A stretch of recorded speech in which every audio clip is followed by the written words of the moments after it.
Hi everyone, it's your Professor Renee Garcia.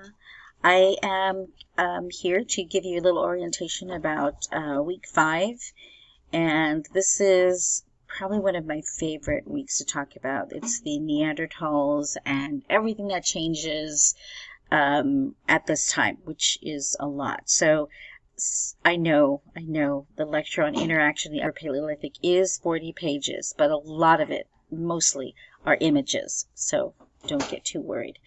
In the lecture, The Rise of Neanderthals, I talk about Neanderthal origins and how the forces of evolution have impacted their rise and speciation to become one of the most well-studied fossil hominid groups in the world, and certainly the most numerous. We have more of their skeletal remains than any other fossil population, so that's really cool. In the interaction of the Upper Paleolithic, we'll learn more about the different forms of culture that we start to see in Neanderthals that we haven't seen before either. So that's really, like I said, I really love this series here. In the article, Neanderthal DNA in Modern Human Genomes is Not Silent.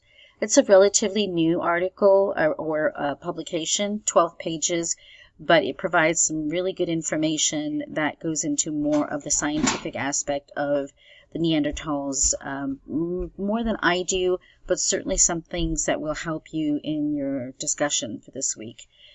You've got quiz 8 and 9. Of course, you can use your notes for that. So let me hop over to the discussion prompt.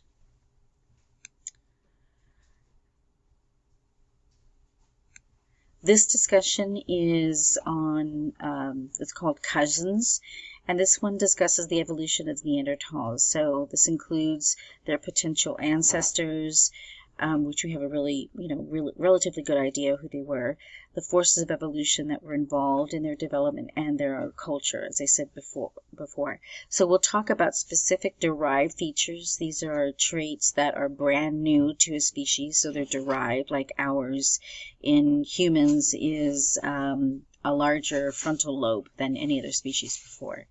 So the traits I'll talk about are anatomical, they're also cultural, and I'll give you some of the new genetic evidence as well. And then I provide these couple of links that are also really nice if you want to check out more about Neanderthals. These are the ones I think that offer the most current information.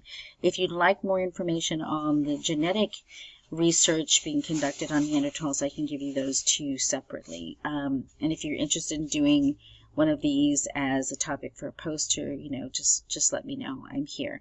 So you can email me or drop in my office hours. Okay, see you.